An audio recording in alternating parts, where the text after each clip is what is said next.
Hello, Duffy's, where the elite meet the eat. Archie, the manager speaking. Duffy ain't here. Hello, Duffy. Tonight's Clifton Finnegan.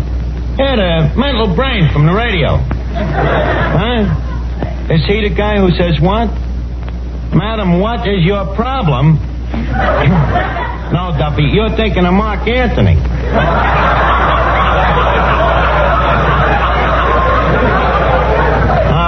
This is the guy that asked the questions on information, please. Very brainy guy. Huh?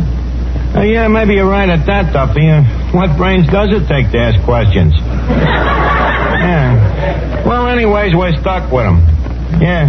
He's coming down to lecture to the Lord Byron Ladies Literary Society. Well, don't worry, Duffy. I'm writing the lecture for him, so he can't louse us up. The crowd here? The usual gang of crumbs. Yeah, but, oh, by the way, Moriarty just come in. He's very sore at the government. Yeah, for canceling last year's income tax. Well, you remember when he filled out his return, he chiseled so much he didn't pay nothing? Now he figures he's losing money. Yeah. Well, I'll call you back, Duffy. Okay.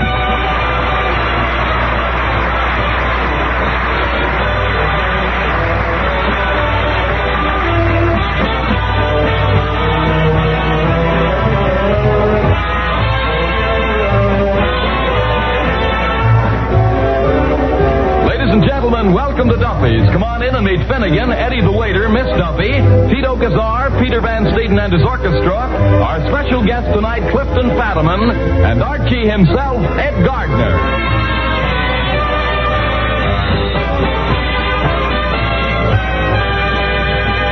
Hey, Mr. Archie? Yeah? Well, what happened to the sign? What sign, Eddie? The watch your hats and coats sign. There it is, only I rephrased the words so that Clifton Fadiman will feel more at home here. Read it. Let me see. Maintain scrutiny of thy chapeaus and hats. Nice and confusing, ain't it? Yes, isn't it? It's a quotation from Shakespeare. Did you ever see any of Shakespeare's plays, Eddie? One, As You Like It. Well? I didn't like it. Oh, I don't know. Maybe he had an off day that day. Hello, Arch. Well, Clifton Finnegan. Hello, Finnegan. Arch, look at this. Boy, am I proud. A poem by Crackpot O'Toole of Fortune.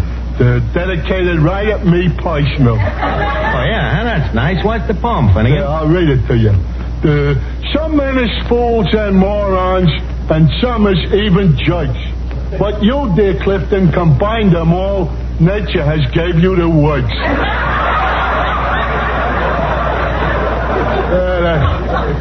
Well, the guy must really like me, huh? Yeah, he must. You may not know it, Finnegan, but that poem is written in pure cubic centimeter. Centimeter? You mean he's going to charge me for it? No, Finnegan, if he charged you, you'd have to pay at least a nickel a meter. Oh. Don't forget, that's an original crackpot. Archie? Oh, yes, Miss Duffy. Did you see my Dostoevsky? Your what? My Dostoevsky. Is it animal, vegetable, or mineral? No, it's a book. Miss Duffy, what would you be doing with a book?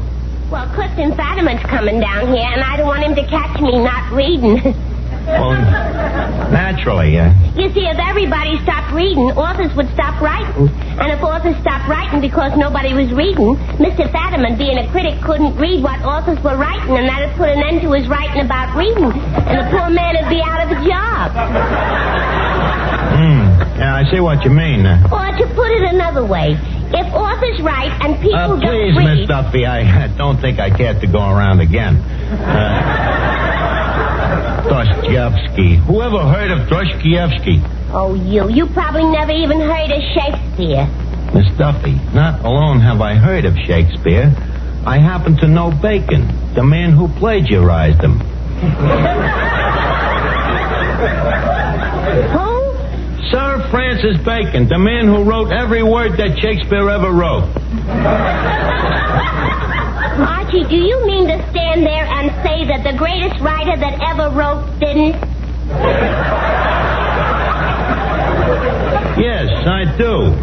Shakespeare, the so-called bard of Stratford Avenue. I maintain that he is strictly a phony. Archie, how can you say such a thing about a man who's too dead to defend himself? Miss Duffy, you dig him up and I'll tell it to him to his face. Well, wait a minute, Archie. Maybe we're talking about not the same Shakespeare. What was the first name of yours? William. Yeah, that's the one, all right. Of course, William Randolph Shakespeare. Besides, Miss Duffy, when you talk about guys like Shakespeare, it ain't necessary to mention their first names. Everybody knows who you mean. I differ with you. In what respect? How about Washington? Miss Duffy, if I went up to a strange guy and said Washington, I'm sure the guy would know that I meant George. Not if he was selling train tickets. If I was buying a train ticket, I would say Washington, D.C. Then why don't you say Shakespeare, D.C.? Because I ain't going to Shakespeare, D.C. Why not? Because I can't get a room. Look, Miss Duffy, I got Clifton Finnegan coming down here to read my lecture to Mrs. Piddleton and them dames, and I got a lot on my mind.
Pending our waiting for the arrival of Clifton Finnegan, Mrs. Piddleton, and Lord Byron Ladies Literary Society, you'll be simply enchanted to know that we will now hear a song by Mr. Tito Gazar, Mexico's answer to the Andrews sisters. What is the song, Tito? I will sing that beautiful song entitled Si Bonet. Well, that's your own for negative. Go ahead and sing it. Ladies will please swarm. Si bonai de mi sueño, si no oyes la queja de mi voz. Si bonai, si no vienes, ay, moriré de amor. Si bonai de mi sueño, te espero con ansia en mi cabeza. Si bonai, si no vienes, ay, moriré de amor. Oye el eco de mi canto de cristal. Si bonai, yo te quiero, yo me muero por tu amor. Ven aquí, te quiero.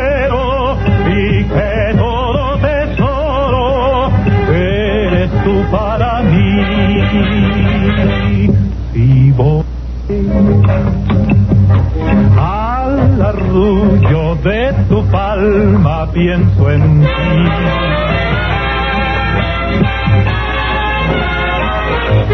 Si voy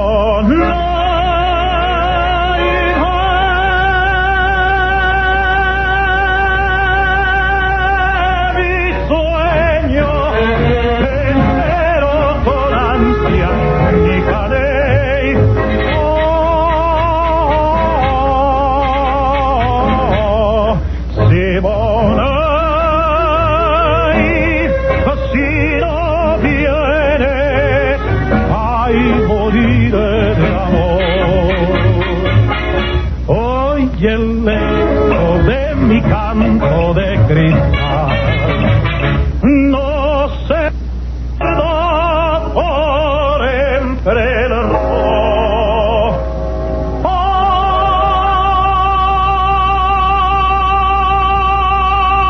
Ay, ma, igual.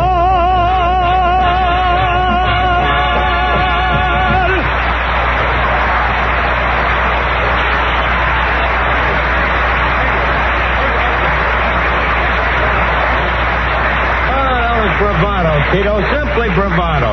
Mucho groucho. Say, Mr. Archie, do that Mr. Fadiman drink coffee? Coffee? I guess so. Eddie, why? Oh, we're running a little short. Well, add some chicory to what you got. Okay. But chicory added to chicory is going to taste a little like...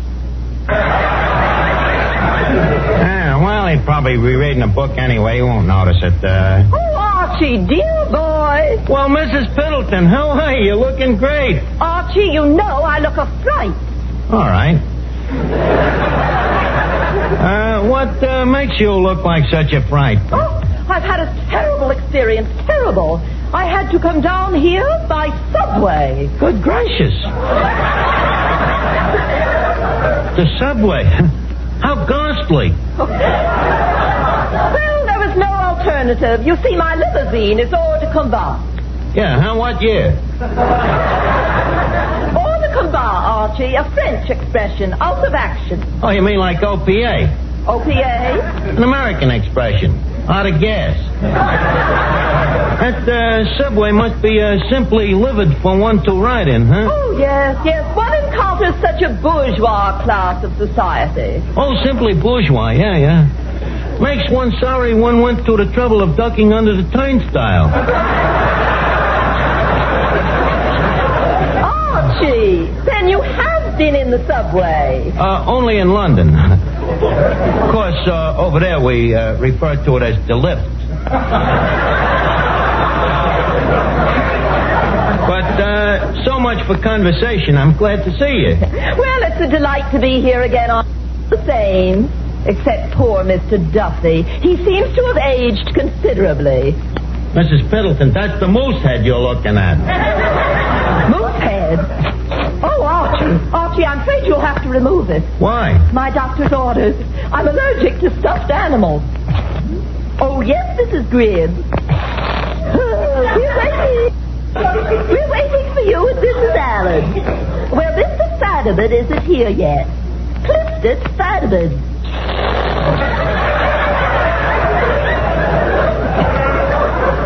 Oh, my dear, I can't help it. There's a moose here, and it does something to my hay fever. I should do what? It already has been shot. Oh, yes, he's speaking tonight on literature. Don't know, Dr. Booth. Clifton Finnegan. Well, we'll wait for you, darling. Goodbye. Goodbye.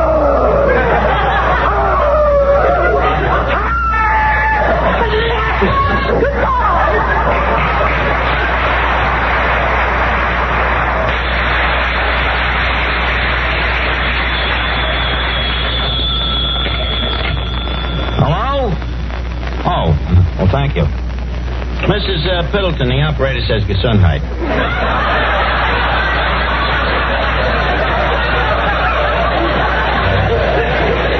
Hey, Eddie. Yeah, Eddie, take Mrs. Piddleton into the kitchen.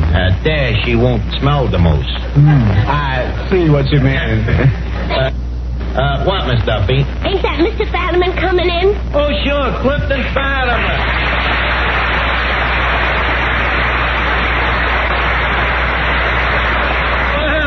Well, if it ain't me old pal, Clifton Finnegan. Well, you Kip, old boy, old boy. I'm looking for someone named Archie. Just a minute. I'm Archie. You had the pleasure of meeting me just a short nonce ago. Oh, I'm sorry, but I'm wearing my wife's glasses. Your wife's glasses? Oh, that's different. I can't expect your wife to know me. By the way, Mr. Fadiman, this is Miss Duffy. Plaza 59970. I beg your pardon? Well, you're always asking questions, so I thought I'd give you the answer first. Miss Duffy, Mr. Fadiman is an intellectual. He don't go out with dames. Well, that intellectual I ain't. In fact, when it comes to dames, my taste is positively lowbrow. Plaza 59970. See you later. Oh, please, Miss Duffy. Mr. Fadiman just came here. Kip, by the way, speaking of books... Now, who was?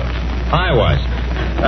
Speaking of books, did you ever read any of the works of the famous poet and forger, Crackpot O'Toole?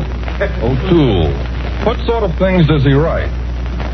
Mostly sonnets and bum checks. That's him. Sonnets and bum checks. That's him over there tilting the pinball machine. Hey, Crackpot. Yeah, Archie. Crackpot, come here. Clifton Fadiman, meet Crackpot O'Toole. Crackpot, meet Clifton Fadiman. You two guys should have a lot in common. Oh, you're a forger, Mr. Fadiman? Crackpot, Mr. Fadiman is from information, please. Kip, you'll pardon Crackpot's ignorancy. He's been upstate, up the river, Ossining. Oh, you mean in the clink? In the clink, yeah, in a manner of speaking, yes. We can talk about it, can't we, Crackpot? Why not? It was nothing. Only a few years for forgery. I made a little innocent mistake when I signed a check. I put 2 T's in Vanderbilt. The whole thing was laughable.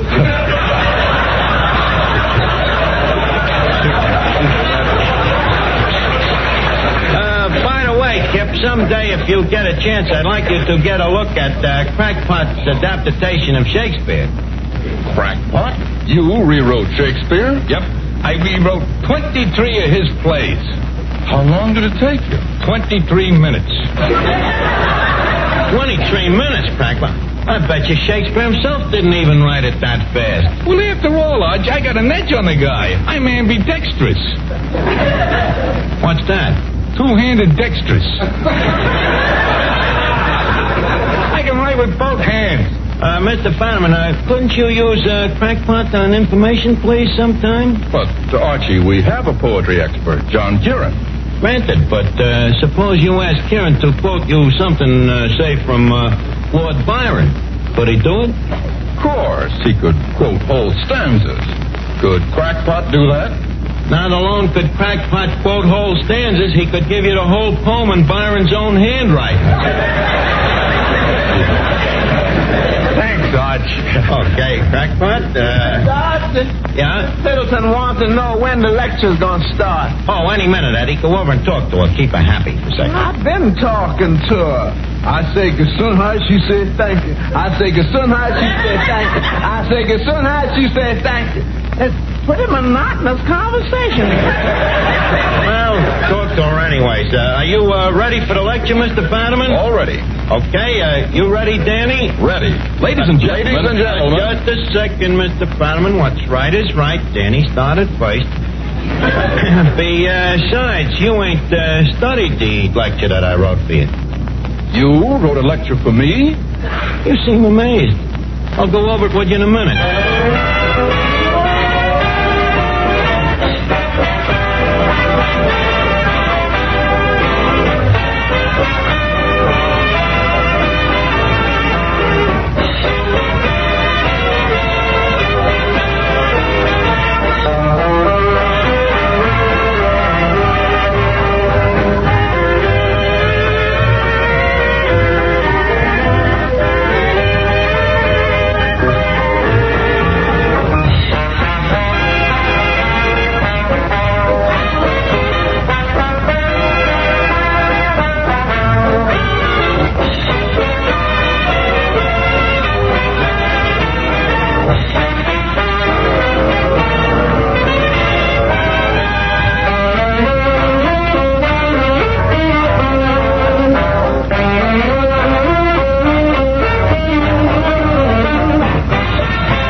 Mr. Fadiman, leave us get started, huh?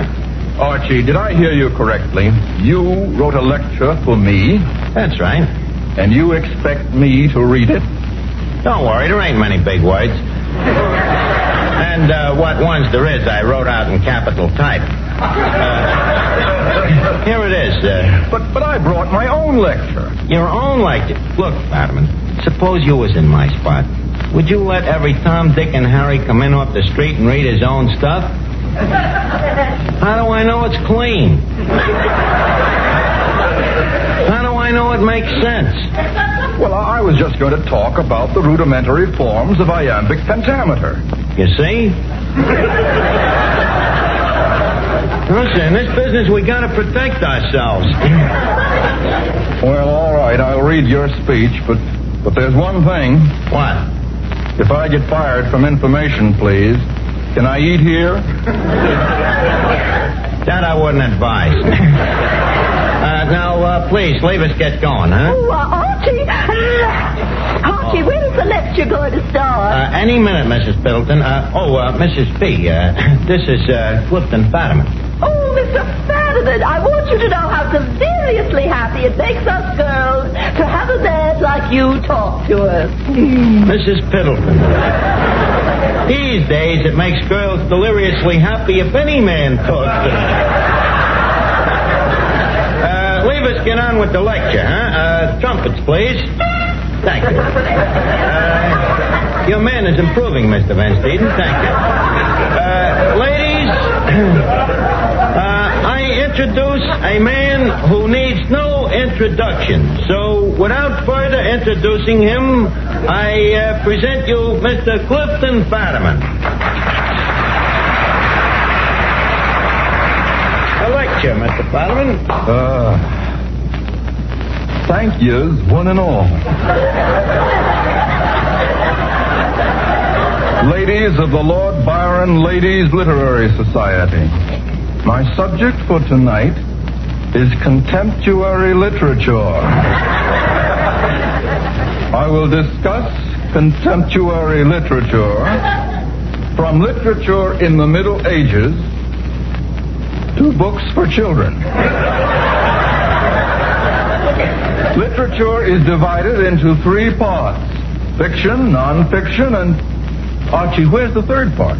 I couldn't think of it. I went nuts. Go on.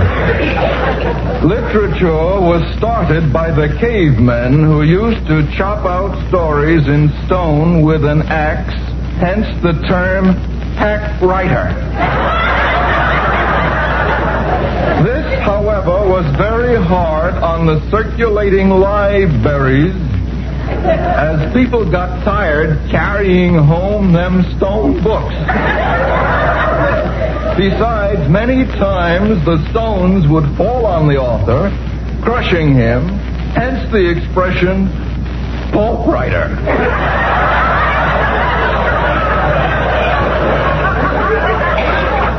This led to the invention of sheepskin, which up till then had only been used for diplomas.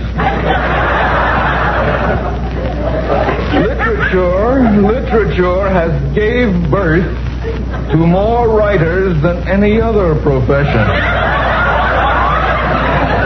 Namely, among whom are Shakespeare, Bacon, Dickens, and Sir Walter Lipton. Among the French writers are Voltaire, Charlemagne, and Francho Tone. Say, Archie, you left out Mademoiselle from Armentières. That's a different kind of literature.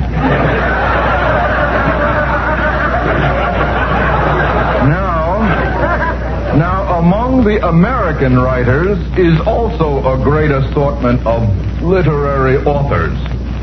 Just as music has its three B's, Bach, and Bookhoven,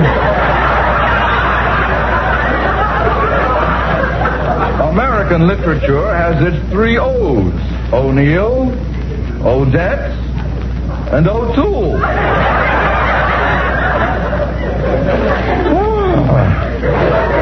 Next comes the Russian writers, among who is Tolstoy, Rimsky-Korsakov, Dostoevsky, and the greatest Russian of them all. Oh, I can't, Archie. Go ahead, Fadiman.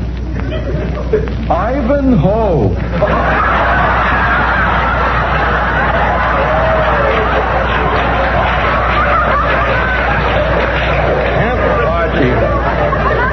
Archie, I can't go on with it.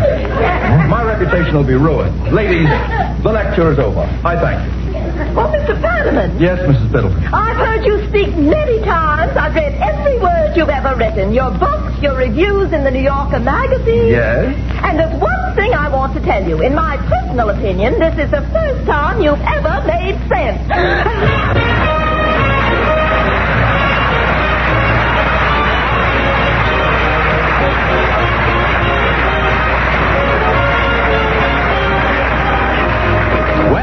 To leave Duffy's for the evening, but let's all meet again at Duffy's next week when our guest will be Monty Woolley. You have a half hour next Tuesday evening at this same time. Remember, Duffy's where your late mate date. Yeah, Duffy, next week, Monty Woolley. Hey, yeah, the guy with the beard. Huh? The hot weather? Don't worry, Duffy. Nature takes care of them things. In the summer, he sheds.